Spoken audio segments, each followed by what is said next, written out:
Hey everybody, today Rahdo runs down the river, which is a worker placement game where 2 to 4 players are trying to build the best settlements they can along a river. And the way it works is on your turn, you're going to take one of your workers from your little boat here and send it out to one of the worker placement spots on the main board. And for starters, I might come over here because this is going to let me grab one of these 5 tiles and add it to my settlement. Basically, this represents me sailing further down the river and discovering what awaits. And I'm first here. I want to grab this tile because this is one of the rare special unique tiles that has a cool power. This is worth 2 points at the end of the game, and at the end of every round, it gets me some clay for free, which is awesome.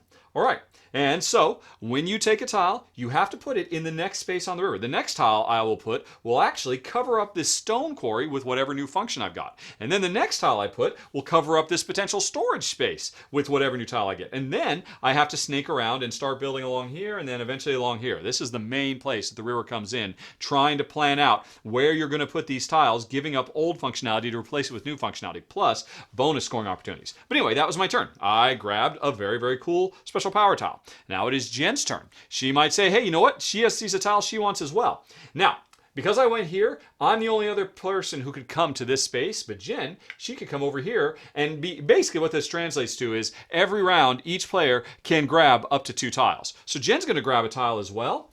She's going to get this Badlands one that increases her production of lumber, stone, and more storage potential, getting rid of this empty space and putting it right there. And I should say, as part of setup, we did have a reverse player order draft. Jen ended up with this Badlands tile that generates stone. Now she generates more, and I can see that Jen is trying to double down because if her next worker placement action is to come over here to the stone quarry, she will count 1, 2, 3. She'll generate 3 stone. That's a pretty big deal, especially since there's a statue over here that needs 4 stone to build.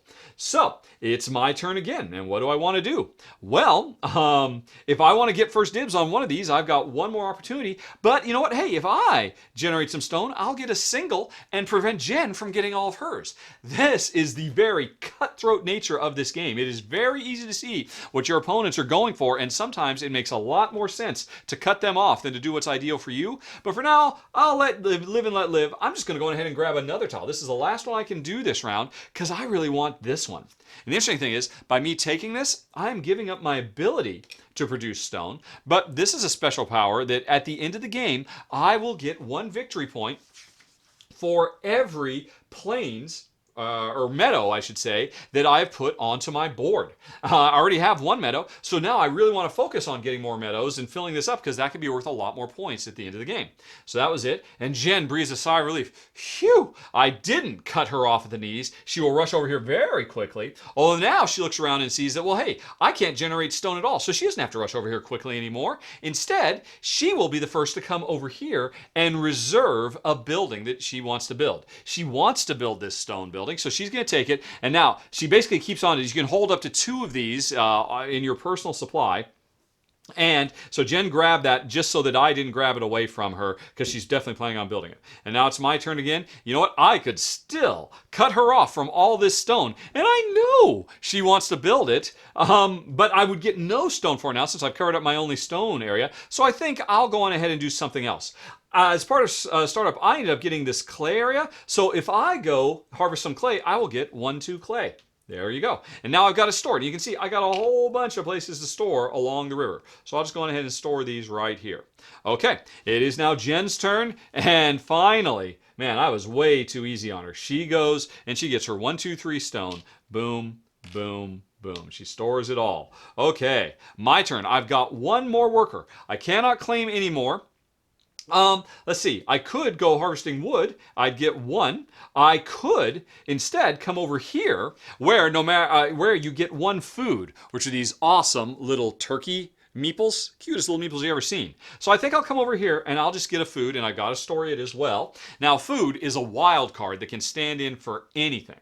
And I'm done. I have no more workers. And Jen, she has one more worker, and with her last one, she is going to come over here, and she is going to build a building. As many people as you want can come here. Most of the other worker placement spots are very, very tight and run out very quickly, but players are always able to build. And so Jen is going to build. She could either build either of these if she had 4 lumber or 2 stone and 6 clay to get 7 or 2 points, but instead, Jen is going to build this card that she reserved. Because if you build a reserved card, it costs 1 less resource. So instead of this costing 4, it costs 3. And just like that, Jen has built the first building of the game. Now this is going to be worth 2 points to her at the end of the game, which is not that great. You take it, you slide it over here, because you keep that secret, so nobody can remember exactly how many points everybody has. Jen's got 2 points here at the end of the game. But more importantly, because she was the first person to build a building, she gets the sweet 6-point bonus and puts it right there. Now the next person to build a building will get 5 points, and then 4, and then 3, and ultimately the last 2 buildings built aren't worth anything. So you want to build as fast as possible. The interesting thing is if Jen builds another building, say she gets this 5-pointer, not only that, she will unlock an extra worker as well. So that's one of the main focuses of this game, is building up an engine so you can harvest lots of resources like you saw Jen do. And like I said, normally I would not have let her get away with that. I would have slowed her down by getting some stone myself, but I wanted to show you how building works. Plus I was just playing friendly. But you can't play this game friendly. This is a cutthroat worker placement game in the extreme because things are so tight, resources are so tight, it's very, very limited. You can see what people want at all times. Anyway though, so Jen built a building, and that was the end of the first round. Now remember, I have this bonus. During the refresh phase, I get a clay for free. So I'm working on trying to get the clay and the stone I need for that. Although, I have no way to make stone because I covered up my stone ability. Yikes! But anyway, at the end of the round, we take all our workers back. They come back to our little boats. And if any of these tiles are still left, nobody took them, they're gone. They go to the discard pile. 5 new ones come out. Let's see what we got. Some Badlands storage and lumber, points for Badlands, forest storage, a lot of storage in mountains, and a desert bonus point thing. Alrighty. And a new card comes out because one of them is taken away. These always stick around. And we continue. The next round will play out pretty much the same. The first order marker does not change hands unless somebody sends one of their workers over here to grab it. And like I said, in a game where things are so cutthroat and you really need to get where you need to go fast, it sometimes makes sense to spend an entire worker just to grab onto first player so people can keep you from getting what you need. But anyway, we would continue now. I am still the first player. If I want first dibs on one of these buildings, hey, I should go for it. But I really need to find a way to get stone so I could build one of these. Now, I do have an ace up my sleeve. There's a couple things I can do. At the beginning of a round, before anything happens, if you have 3 resources, you can trade them in for another food, another wild card. And you might have to do that if you don't have much storage and you know you're going to harvest more things. You can give up all the stuff you're storing to turn a 3 into a wild card, and then you can harvest more stuff. So that's something you do at the beginning of every turn. But hey, look at this. This round, if I want, my first action could be to come over here to reserve this because I've got 3 clay and a food wild card. That's everything I need to build this building. But that doesn't make much sense, particularly if I want to grab another building. Although unfortunately, no meadows. Oh yes, a meadow did come out. Oh, what the heck? I'm going to grab a building. I'm going to be first grab again. I'm going to take this one. It goes on the river. Now, I can move stuff that's stored, when necessary, someplace else. All my storage is now filled up. I better start building, or I better maybe grab this mountain tile that'll give me tons of storage. So that's my first dig. And now, I want more meadow tiles, and I want more badland tiles, because I get points for badlands at the end of the game. So that might be my turn. Jen, she needs to start all over. She's going straight to the stone. Because, again, I'm just letting her have it. 1, 2, 3. And now it's my turn again. But hey, Jen's giving me first dibs on whatever tiles I want to grab. And now, this is a very interesting element because you could make a rush for building buildings, or you could make a rush for building tiles along your river, because the 2 things that trigger the end of the game is somebody has all 12 spaces filled, or somebody has built all the buildings they need to build. Either one of those will trigger the end.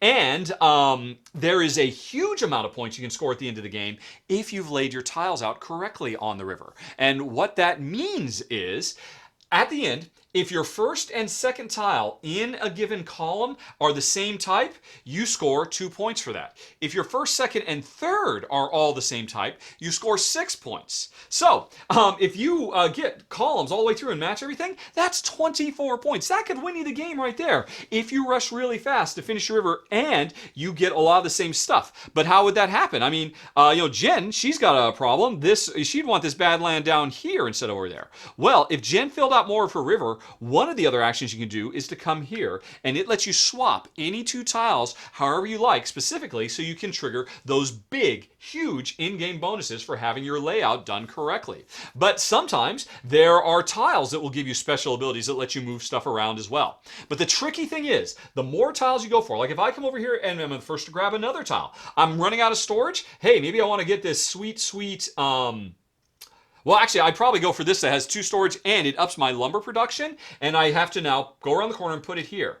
Now, this space is special. At the end of this round, because I have built so much settlement along this river, when I'm reclaiming my workers, one of them won't come back to the boat, one of them will settle down. And then I only have 3 workers going into the next round. But hey, you know what? The more tiles you have, the less workers you have, because once you fill this space, you'll lose a worker. And when you fill these spaces, you'll lose workers. But remember, you get a worker when you build a building. Now, the problem is, as you're running out of workers, that can be painful, but that means you've got more tiles built. So a single worker can usually harvest a lot more resources so you can build that much faster. And that's a very delicate balancing act. It's a real pain for me to grab this and lose one of my workers before I've built my second building so I can gain a worker back. Unless I'm doing it in such a way that it means I'll get a lot of stuff. So say that was my second building, and then Jen says, hey, well, she can't get any more lumber. She would probably go on ahead and although actually if she wants to, she knows how clay is a big deal for me, and now I could go on ahead and harvest and get some more clay. Jen says, well, you know what? Hey, I could come over here and get 1 clay myself. And I'm like, that's my thing. So she cut me off from that because now I could have gotten more clay because I had storage space again. But anyway, then it comes back to me, back to my turn. And oh shoot, I can't believe she did that. She just took all my clay. But that's okay because I am now generating more lumber because I've got these 2, and boom, I'll fill up these guys. So I'm setting up to be able to store and build a lot of things. Whereas Jen, she's very single-mindedly, and unfortunately, she's got a bunch of resources that aren't going to help her build anything. But remember, she can always turn these into wild cards or what have you. So Jen might say, well, she should go on ahead and grab a tile as well. Now she'll do it since she's already got this clay out of it. She'll go on ahead and say, well, she's not excited about any of those tiles, is she? She might want to just go on ahead and grab first player to be first going into the next round. And then my last turn, I can't quite build yet, but I could go on ahead and reserve this so that next turn I have a discount and the 3 clay plus the food I've got would let me build it and I'd have my first thing. Or I could just grab some more food, and that stands as a wild card as well. But I better grab this just so I can build it in the future. And then Jen says, well, she can't build anything, but she's got a lot more storage. She'll just go on ahead and give herself some food. So that gives her more flexibility about what she's going to build. That was the end of the second round. These go away. New ones come out. We get our workers back. And a new building type, which needs 4 food for 9 points. So to be able to build that thing, we have to spend a lot of time, and there's only 4 of these we can get. So if somebody's bogarting all the food, this becomes impossible for other people to build. But remember, hey, you could reserve it, then you only need 3 food instead of 4. Goods denial is a big part of this game because there are so few resources of each of the 4 types. And if you've got the storage, you could really monopolize things. Hey, Jen is first out of the gate now, and she's got 3 storage. She's just going to do it again. More stone and hold on to everything. Although she doesn't have to worry about that because she knows I'm not going to go for stone because I don't generate any stone. So she might as well be the first to grab a new type of building. And what would she grab? I don't know, because I think I'm going to stop right there because that should give you a pretty good idea of the overall flow of the river, which is a sharp, sharp game. For me and Jen, it wasn't really a keeper. We were a little bit disappointed. The last few games from Days of Wonder, Quadropolis and 5 Tribes and Yamatai have have been deeper, richer experiences. This is a much simpler Gateway, or maybe a Gateway Plus style game. It's a little bit too light for me and Jen, and it's definitely way too cutthroat for our taste. But I can see this being an excellent introduction to worker placement. Actually, what would be great is if you or your friends have fallen in love with Splendor, this is a great follow-up to introduce people to something besides just card drafting and building. Because this has the engine building of Splendor, it has the speed of Splendor, but it is a very different style of gameplay that is really very sharp, really well considered, and quick. Super duper fast. And that, folks, are the strengths and the weaknesses of the river. And that's the rundown. Thanks for watching. Have a very nice day. Talk to you later. So long. Bye-bye.